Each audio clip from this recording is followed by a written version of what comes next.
Welcome, and today you join me for rounds 10, 11 and 12 of the BRSCC Mazda Championship.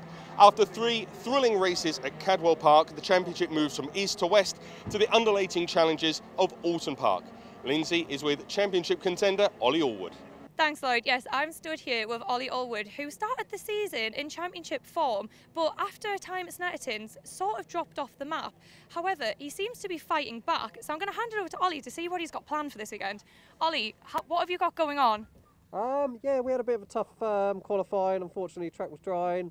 Didn't make most of the track at the time. Messed up my last lap, so that was a bit unfortunate. So we're back here in 7th, but looking forward to the race. Drying track, I think we've actually got some good pace to get inside the top 5 and hopefully challenge for the podium. So looking forward to it. Brilliant. So have you gone for a dry setup with the track drying up slightly? Oh, I couldn't possibly tell you. That's fantastic. Well, we will hand it over to Jake to run us through the rest of the grid. Thanks, Lyndsay. Thanks, Lloyd. This is going to be a really interesting first of 3 races, and there's going to be so much to talk about here.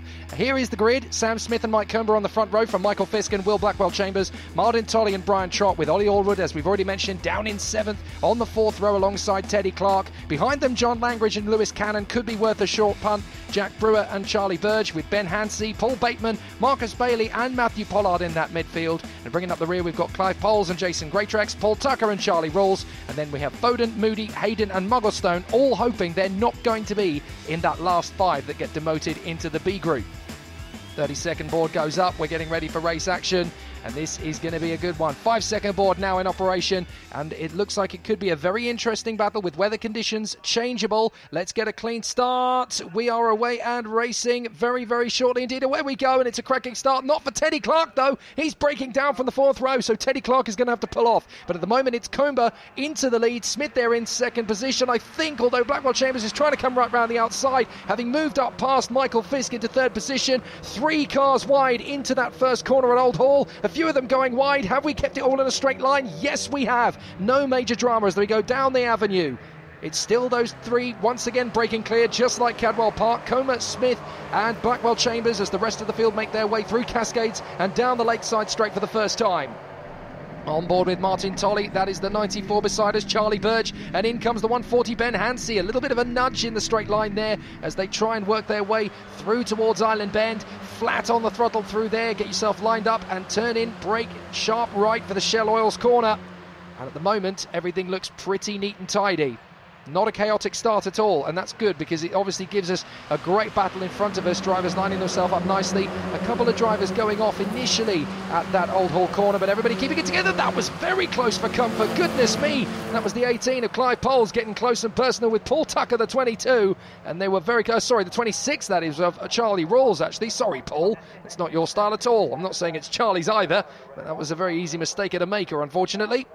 Into the S's, and look, the top 3 have not broken as clear as they want to. Michael Fisk has tagged onto the back of them, so it's Comber, Smith, Blackwell-Chambers, Fisk, and then in 5th position we were going to ride on board, I think, but this is Langridge coming up the hill, out of Knickerbrook and up Clay Hill, through to the water tower, under the bridge. This is a good move from Langridge. If he can hold this together, he's going to be very brave around the outside of Lewis Cannon, is he? He's going to keep it there, and to the inside of Druids. That is brave, and the car in front of us is Ollie Allwood. I think that is Fisk in front of him, having lost a place. Yes, it is. Brian Trott has come through into 4th position, and it looks like a change of lead. Comber is going to get past here by Sam Smith into the final turn at Lodge, and that's beautifully executed as well. So Smith into the lead, lots of overtaking on that first lap, lots of chopping and changing for position, not like Cadwell Park where you've really got to wait for an opportune moment. You can get some good overtaking moves here at Oulton Park. Really exciting circuit this. And not to least 10 minutes from my house. Oh, the Smith ran a bit wide there into Old Hall. Is that going to turn into an opportunity? Well, 2 of them flying off there. Ollie Allwood goes wide, as does Lewis Cannon, and there's more of them going off. Goodness me, it's very slippery in turn 1, and that's a big spin from Poles, and he's gone into the barriers. Oh dear. Now, if he gets it out of there, we won't have a safety car. But that is a big mistake, unfortunately, from Clive Poles. But so many people going off at Old Hall. It is still very slippy. Oh, and that's the 33 of Jason Greatrex. He's gone off down at the bottom of the hill into Cascades. And I'm afraid, Jason, you are going no further, sunshine. You're buried in that gravel trap, mate. So down into the braking zone for Shell Oils. And it's the top 4 braking clear. Brian Trott now tagging onto the back of this pair of drivers at the front end, the MCRs. And then Will Blackwell-Chambers there in 3rd position as well. Can they stretch away? Blackwell Chambers trying to get up into second position. Lots of opportunities to overtake on the Oulton Park circuit, and he'll want to dial them in pretty quickly. So out of Britain's chicane, up and over the hilltop. Amazing scenes here at the Mazda MX-5 Championship, once again providing us with A1 grade entertainment. Into the Knickerbrook chicane, right, left on the curb, and then back down onto the circuit again into the right-hander. And Michael Fisk is having another crack at Brian Trott for fourth position as they come out of Knickerbrook and up Clay Hill once again.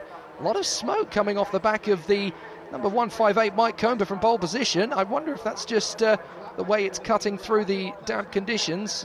The exhaust might be so hot it's actually burning moisture off the top of the tarmac. I've seen that before. As Langridge makes his move on the inside of Fisk and gets through on Druids, but he's going to leave the door open on the exit. Fisk is going to commit to it. Ollie Allwood's just sitting there for an opportunity as they battle away for fifth place. Down Warwick Bridge and into Lodge once again. This is going to be an interesting one up the inside. Oh, safety car called. Now, that has got to be for grey tracks.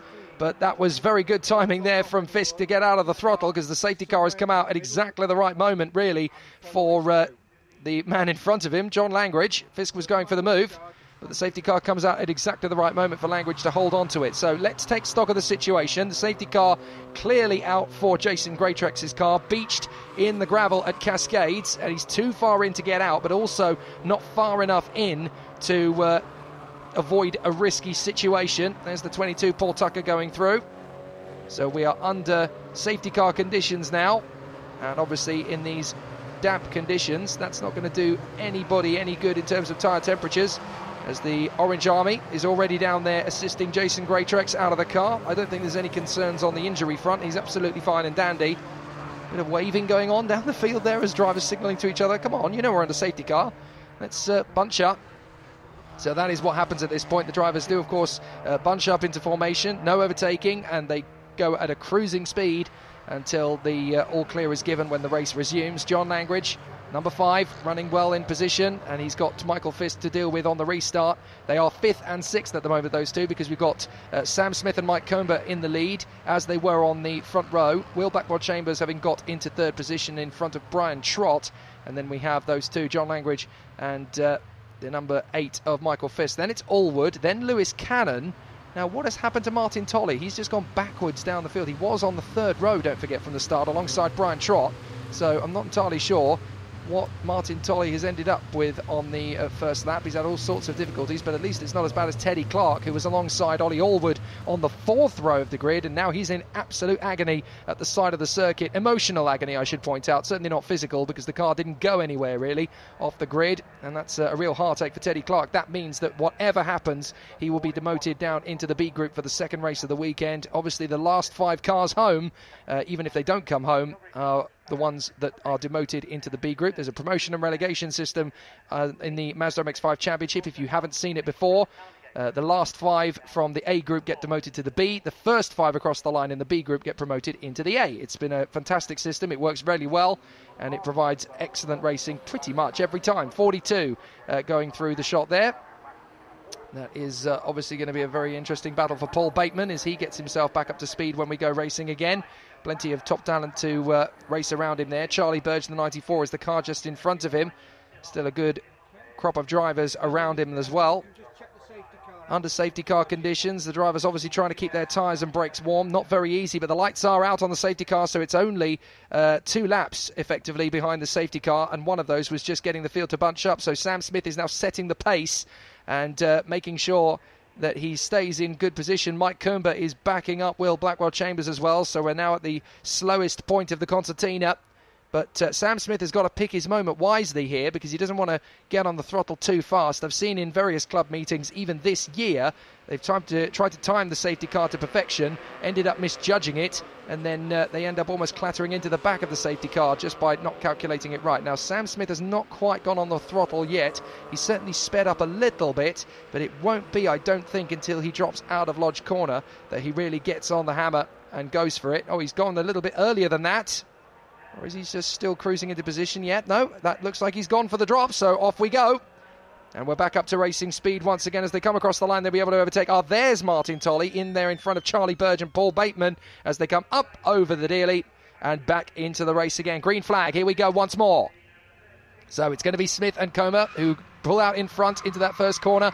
Squeaking brakes into that first corner as they push very hard indeed. Spots of rain on the camera lens, is that? Potentially. It's certainly a very unpredictable day at the office this here at Oulton Park, and we may still see some wet weather re-emerging around this Oulton Park circuit. There is the 43 of Lewis Cannon, trying to tag onto the back of Oliver Allwood, who of course is battling for the championship, having had his fantastic run at Cadwell Park. His lead cut short a little bit by these three who were battling away at Cadwell Park last time. But Team Trott's man, Brian Trott, is still there in 4th position, being hassled now by John Langridge, who's really made the jump. Allwood has got past Fisk as well. So Langridge was already ahead of Fisk, but Allwood got a fantastic restart on Michael Fisk and has already leapt into 6th position. So it's game on from here on in, basically, as the drivers will continue to battle away down into the braking zone. Good run this from the drivers. They are pushing very hard in there at the moment. Up and over the top, out of Britain's, over Hilltop, and down towards the chicane once again. Up towards Hislops, into the right-hander they will go. Right and left, and then up towards Knickerbrook, the right-hander. Great little battle this between Langridge, Allwood and Fisk, and they're trying to shake off Lewis Cannon in the process as Allwood gets very tight in behind Langridge. He wants to get into 5th position as soon as possible for On Board with the Engine Room website's car. Up into 5th position he has come into P5. Plenty of speed carried over the top of Clay Hill and up towards the water tower. Ollie Allwood trying to commit to that inside line, hasn't quite got the space or the track position yet to commit to the move. But as they go through Druids and up towards Warwick Bridge, this is going to be a really interesting race for these three as they continue to battle away. They go under Warwick Bridge and up towards Lodge. On the inside, that is a move for 2nd position on Comber as Will Blackwell Chambers gets into P2. Very nicely done there. So now he comes up over Dearly once again, and that's to complete another lap. Good work there from Blackwell Chambers, but that has left Comber very vulnerable to attack from Trott, so he's getting straight back onto the offensive in there with the number 1 of Will Blackwell Chambers, trying to work his way through. So now they come off the turn, no problem at all through Old Hall, back on the power. Whoops, a little bit wide and ragged there for Lewis Cannon. He gets it straight back onto the racetrack again. Still a little bit of spray being kicked up from the cars as they come through. There's Fisk on the back of Allwood. He's really starting to hassle him once again as they come off of Cascades and up Lakeside once again. So, when is Fisk going to make the challenge to Allwood? Because Allwood seems to have got a couple of lines a little bit wrong there, and that's given Fisk another opportunity to come back and charge for 6th position. He tried to attack Langridge with a little bit too much vigour, and that's dropped him a couple of car lengths off the back of the 5. So now he's got to try and get back on terms with it, but they're running out of time as the laps continue to tick down and the time counts down. So he's got to get on with this as soon as possible. The difficulty will be if Fisk gets past him first, or if Fisk's coming along for the ride, as it were. That's going to make things a lot tougher. So out of Britain's, back on the power, up over Hilltop. Great racing for the Mazda MX-5 Championship once again, but now the MCR cars are split as Sam Smith has Will Blackwell Chambers breathing down his neck. Mike Comber's still there after his fantastic run at Cadwell Park. Brian Trott in 4th. There he is, trying to hold off that man, John Langridge. They come out of Knickerbrook and up Clay Hill once again. Look at that, still massive steam coming off the back of the exhaust of Mike Comber's car. I hope that's not a terminal problem developing, but it's definitely looking a little bit past its sell-by date, isn't it? There is Allwood with Fisk on the back of him, still as they power through Druids. No major crises at the moment at the front end. A couple of slip-ups, poles going into the barriers and rejoining, and then of course Jason Greytrex off into the gravel at Cascades and bringing out a safety car for just 2 laps, but this race is still very intense and good tempo from the drivers as they keep pushing on. Down the dip, up Dearly once again. And the end of another lap is going to be a really interesting battle as the drivers continue to push each other around the circuit, trying to go for that overtaking move. Sam Smith hanging on in front of Will Blackwell Chambers. Through the right-hander. Oh, and that's Comber going off. Comber's gone off there. He's run too wide. And that's Trott going straight through. Langridge is going to get there as well. Langridge has already committed to the move on Brian Trott. And as he dips down through Denton's, he's got a great chance of running around the outside and bagging this at Cascades. And he's done it. Langridge is through into 3rd position. What a move. That was some classy driving from John Langridge, who saw Comber going off and thought, well, I'm close enough to Brian, I'm going to get into the podium positions. But Trott's coming straight back at him, and as they go through Island Bend, he needs to commit to this. John Langridge is going to be there. Comber's going to try and make the move for Trott. Trott moves across the cover, and Allwood is closing in on all 3 of them, with Fisk along for company. Great racing, and that's left these two to clatter away for their own race victory. Sam Smith versus Blackwell Chambers. Here we go again. Into Britain's left, right, plenty of curb on the exit. Get a little bit more over the exit of the right-hander, and then on through the left, up towards Hilltop. Look at the squabble we've got for third position now. 5 of them at it. Langridge, Trott, Comber, Allwood and Fisk, and Lewis Cannon is watching every single bit of these guys battling away for position, and Comber's through on the inside of Trott, and Allwood's going to try and get there around the outside as well as they come out of Hislop's. He's on the grass, and that's going to be Fisk around the outside of Allwood. So Allwood pushing a little bit too hard to join Comber through on the inside of Trott, and that's put him back down to 7th again. So Allwood gaining as many places as he's losing at the moment. So 3rd position Langridge, 4th is Comber, 5th is Trott. Langridge goes a little bit wide, too wide, he's on the grass! Hold it, John! This is not going to end well! Oh, somehow he keeps the car in a straight line, but he's lost all sorts of time. Well, John Langridge, take a bow. That was one heck of a save. I've seen so many people go off on the exit of Druids and end up basically having a bit of a hangout in the barriers, but that was a great bit of car control from John Langridge in tricky conditions, but unfortunately that's a podium thrown away. Now Trott senses he can get there as he dives up the inside of Comber. He's going to have to back out of it, but he doesn't. He's going to commit to the inside. Comber's going to try and defend on the outside, puts a wheel on the grass and manages to keep it together, and Blackwell Chambers steals the lead up the inside there. Beautifully done through the right-hand kink, and he takes the lead. Blackwell Chambers is through, and up to 5th position now comes Allwood. He makes the move on Fisk and gets back past. Comber's gone wide on the exit of Cascades. It's all kicking off here. Well, this is just a stereotypical day at the office in a Mazda MX-5 Championship race. As round the outside, there goes Brian Trott into 3rd position. He took advantage of Comber going wide at Cascades, got it all nicely lined up at Lakeside, through Island Bend, didn't even need to cut across to the inside line for the apex. He had plenty of space, and that's a good move from Brian Trott. The back end's going to kick out on exit, but so too it does for Comber. Not as much time lost for Mike, though.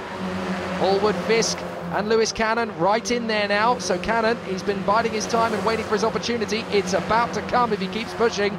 Langridge is still there in P8, but he's now fallen a little way back from this group. There are your leaders, still no problem. Brian Trott playing defensive. Rear gunner is Lewis Cannon, trying to make his way through on Michael Fisk. Allwood's biggie in the middle at the moment as he tries to find a way back past Mike Comber. Everybody's making mistakes here in this one because it's so hard to keep these cars on the racetrack. We're in that very brittle part of a motor race where it's not wet, but it's not exactly dry either. It's damp, it's moist, and the rain is threatening, but it's keeping the tyres very, very cool. And as you try and obviously push around the circuit like this and you're trying to get more speed out of the car, it basically is protesting everywhere it goes because you're trying to get more speed out of it, but it's not really complying. So here they come again. And it's still, for the moment, Brian Trott in 3rd position. Comber there in 4th, Allwood 5th. And it's going to be a really interesting battle as they continue to charge forward. So the battle's still progressing as they come up once again. Down towards the braking zone. The leaders have already gone through. That's how much these guys have been battling. The leaders are now well clear. And they continue to squabble away. Listen to the brakes and the tyres squealing as they go into that first corner. They're absolutely on the limit here, but Blackwell Chambers, having got into the lead past Sam Smith, is now trying to get away from him. He's pulled out 2 car lengths, but in the braking zones, Sam Smith gets right back into position once again. So I don't think Blackwell Chambers is going to have this one on a plate by any stretch of the imagination. Sam Smith's going to push him very hard. If he's got a good exit through Cascades, he can carry the speed through Island Bend and set him up. He's not going to go for the move in Shell Oils. It's probably quite a tricky, risky corner to go for the move on, to be fair. So he's going to get back on the power in the hope that he's got it a bit smoother than Blackwell Chambers up in front. The 5 drivers battling for 3rd are still absolutely at it behind them. Into Britain's left, tight right, and then back on the power left. Goodness me, they're bouncing around all of those curbs as they come up over Hilltop. And Blackwell Chambers still trying to hang on in front of Sam Smith. We are running out of time and running out of laps, and side by side for 3rd position as they come over Hilltop. That is Brian Trott keeping very firmly to the inside line and not allowing Comber a chance to get through. Fisk is doing likewise to Cannon. Then it's Langridge, and then we have those two still battling away. That is Burge and Tolley. 77 in there as well. Steve Foden in front of the 140 of Ben Hansey. And then we got Paul Bateman, who's dropped quite a way back, actually. And he is battling away with the 93 there. And that, of course, is Jack Brewer as he battles away with Paul Tucker. And then just keeping a watching brief on this battle as they go back up the hill is the 54 of Marcus Bailey. So great racing once again from the entirety of those drivers in the field. The bottom 5 across the line, of course, or those who fail to make it across the line are going to be the ones demoted to the B group. But it's been great racing yet again from the Mazda MX-5 Championship. They are so good at this, and they are a credit to the British Racing and Sports Car Club. Here we go, last lap. Can Will Blackwell-Chambers hang on in front of Sam Smith? This is the moment. He needs to really start to eke into that lead because it's only about a car length and a half, but even that is insurmountable if you're Blackwell-Chambers out in front. So let's see if he gets an opportunity. Down the hill, through to Cascades, back on the power, keep the car nice and stable through the exit. A little bit of curb to correct as you go down Lakeside. The leading battle still going strong. It's absolutely cats and dogs for third position, and Blackwell-Chambers is having to move across because Sam Smith's getting hungry. He's obviously got a good exit out of Cascades. They go through Island Bend and up towards Shell Oils. Can he make it stick on the inside? He's going to have to work very hard indeed to get there, but he is one of those drivers who is very resolute in trying to make the pace up. So let's see if he can get there. On the far side, still working hard. Back on the power. Towards Britain's chicane once again, and I think actually Blackwell-Chambers is starting to get away from Sam Smith. He can't afford a single mistake because that's where the Zardo sponsored car, the 36, the MCR machine, is going to have a chance to pounce. But Blackwell-Chambers is definitely not safe and sound yet. He's got to hang on as the battle for third position behind them still going strong as Trott is practically nailed to that inside line, then cuts back across to get the best line for Hislops into the right-hander, then into the left. No curb on the entry, a little bit needed on the exit. As they come up Knickerbrook, I think it's stalemate in the battle for third position. Still masses of smoke coming off the car. Goodness me, Oliver Allwood must be coughing and spluttering up the hill chasing after him. So here we go into the final couple of corners through Druids, and Blackwell-Chambers surely has this one now sorted. He really can't afford to make this mistake in front of Sam Smith. He's got the car nicely planted. He's clearly been looking after his tyres well despite the battle. And Sam Smith may have one last chance. He swarms about into the braking zone for Lodge, hoping that he can outfox Blackwell-Chambers and get under his skin. He can't. He comes up Deerleaf. Thanks for the battle, Sam. He waves in his rearview mirror as the checkered flag is out, and Will Blackwell-Chambers tastes the sweet joy of victory once again. Sam Smith in second. Mike Comber is just third as he has outfoxed Brian Trott, and so too has Ollie Allwood. Fisk didn't quite beat him across the line, but what an amazing last lap there as Trott falls from third to fifth after some spectacular racing on the last lap there. And there's battles all the way to the line, all the way down the field as Jack Brewer and Paul Tucker go side by side across the finish line as well. A stereotypical race from the Mazda MX-5 Championship. Plenty of action, lots to talk about. Blackwell-Chambers beats Sam Smith over the line from Mike Comber in third position ahead of Oliver Allwood and Brian Trott. Fisk, Cannon, Langridge, Burge and Tolley round up the top 10, with Langridge taking fastest lap. Stephen Foden and Ben Hansey are next from Bateman and Tucker. Brewer, Bailey, Teddy Clark, who fought his way back in the end, Rawls, Poles and Pollard, who is the first of the drivers to be demoted, along with Hayden, Moody, Greytrex, and of course our retiree, Charles Muggleston. What a great first race of the weekend, though. Well, that was an unbelievable race, some epic overtaking out there, and congratulations on your win. No, thank you. Amazing conditions. It's nice and slippy out the backside of the circuit, so found a bit of pace out there, but no, it's nice to come through. It's great to have an MCR 1-2-3 again, but no, really satisfied with that win. And that really strengthens your championship position. Yeah, I think my main rival finished down in fourth, so to have that extra points back gap as well is really useful. I don't know who got fastest lap, but hopefully me. I think it was John Langridge, but congratulations on your win. Oh, perfect. Thanks very much. Sam, well done. Started first, came second. What's going on? Not a lot really, same old story really. Will's beat me again, but I started on pole. I got really good pace in the wet. Had really good pace yesterday in the dry. Had good pace then, just not quite enough to beat Will again. But one mistake I made, and he was at the inside, and I was just waiting for him to make a mistake, and he never did. So I can't help but feel disappointed, if I'm honest. But there's 2 races left, and I'm fast. So we've got high hopes going into race 2 this afternoon. Yeah, definitely. The inside line where I was on pole was wet, and the outside line was dry. So I expected to lose more than I did off the line. But it's hard to beat someone as consistent as Will. So I'll be pushing hard though. Do you think it's going to be drying up for this afternoon? Yeah, definitely. The track's pretty much dry now, so as long as it doesn't rain again, we'll be okay. Brilliant. Well, we'll see you later. Congratulations. Thank you very much. Cheers. Mike, we always say that the MX-5 Championship is really close, but that finish couldn't have got much closer, and you had a little bit of smoke coming out the car as well. I know, yeah. From practice, from qualifying this morning, there were sort of signs that something isn't quite right. But it's such a tight schedule here. We had to sort of do what we can, get it out for the race, and just sort of assess it, see if we've improved it. And yeah, it was just it was leaking some oil, I believe, like from what they were saying behind me, that was leaking oil. Obviously, the smoke's behind me, so I didn't really realise. I could smell it, but I'm just glad it held on till the end, because I thought I'll just try and stay in the race and stay with Brian, and even going into the last corner, I didn't think I'd make a move on him, because he was driving very well, and just got a better exit out of the double right-hander, and thought I've got to give it a go, but it will require a bit of luck, and luckily it was on my side today. Yep, third place, really, really good result for you. A little bit of a resurgence now, coming off the back of 2 wins at Cadwell. Is this some progress we can see through the back half of the season? Yeah, I mean, I did the Mark 3s for the start of last year, and then came into the Mark 1s halfway through. Started off with a good second at Anglesey, so I've got the confidence in the car, and I do like racing the Mark 1 MX-5s. So yeah, the thing is, there's so many good drivers in this championship. It's all you need a bit of luck as well as just having the right sort of speed on the day. So it is very difficult. So yeah, I'm enjoying it while it lasts. Well, look forward to seeing you out there in the second race. Cheers, thank you.